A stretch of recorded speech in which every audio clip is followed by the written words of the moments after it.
Brazil's top anti-corruption judge, Sergio Moro, who has been the driving force in uncovering the country's vast corruption, himself became ensnared in a corruption scandal. He's been lionized in the Brazilian and in the northern media for the last 2 years as being this impartial anti-corruption crusader.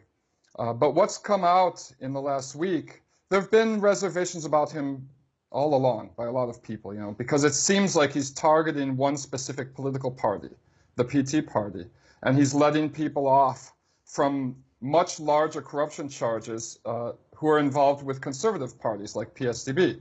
The charges against him right now are that he's set up a scheme of selling sentence reductions to people who plea bargain as part of the Lava Jato investigation, which is looking into corruption in the construction industry and the petroleum industry, and its relationship with political parties, but mainly the PT party.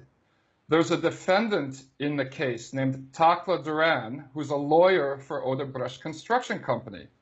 Now, he was accused of money laundering, and they immediately got in touch with him to make a plea bargain, because this is the way that they're gathering evidence in the case, by arresting business leaders and then allowing them to plea bargain their way out of jail if they testify mainly against ex-President Lula, Luiz Inácio Lula da Silva.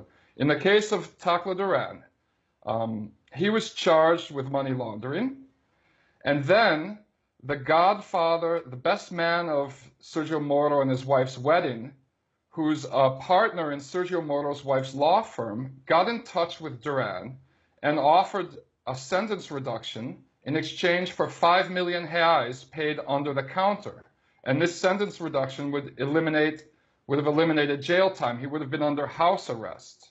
The next day, they sent the terms of the sentence reduction agreement, plea bargain agreement, to Duran, and he decided not to do it because it included him having to confess to crimes he said that he didn't commit.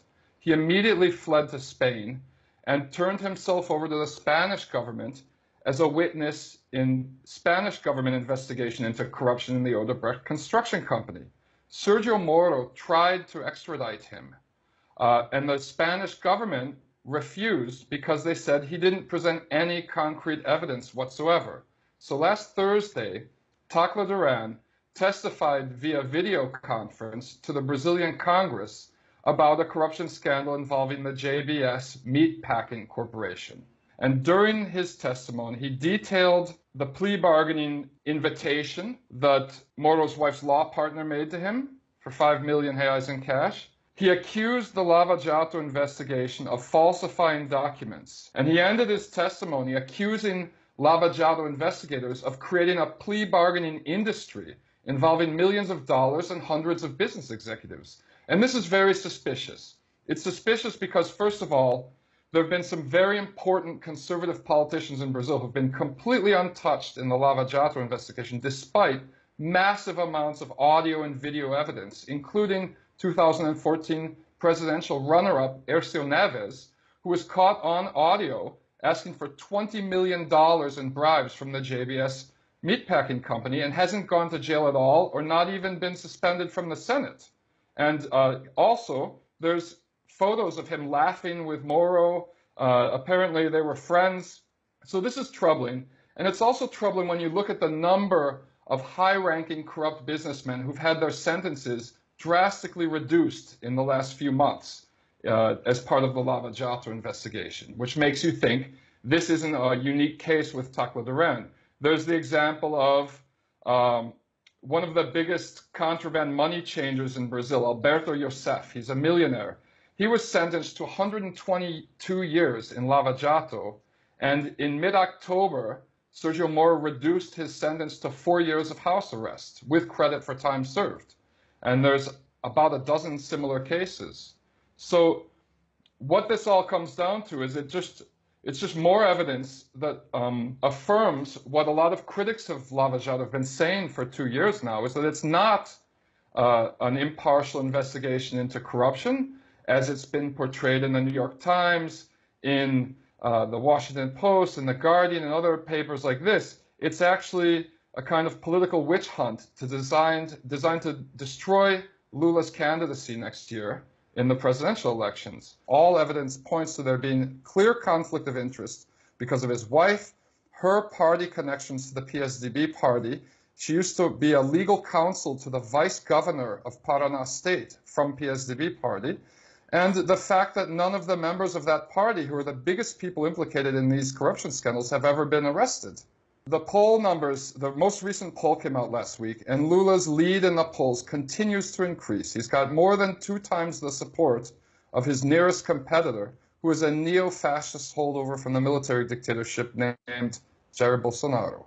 It's a stressful moment in Brazil because it seems like after Dilma Rousseff was illegally removed from power in 2016, we're living in a state of exception where the rule of law doesn't really matter anymore.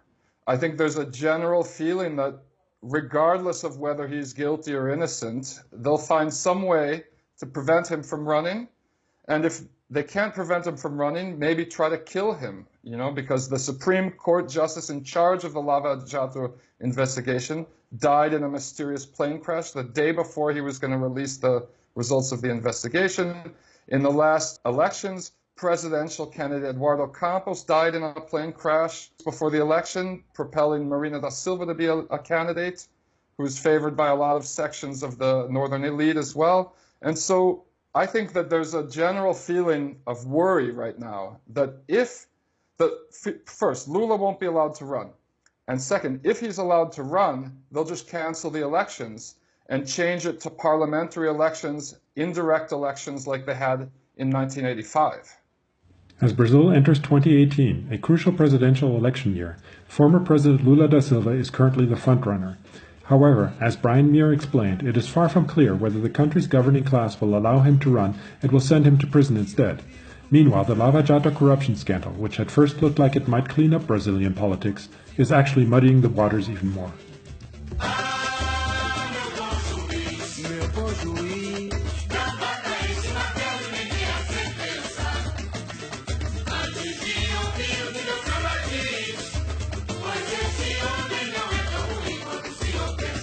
Vou provar que lá no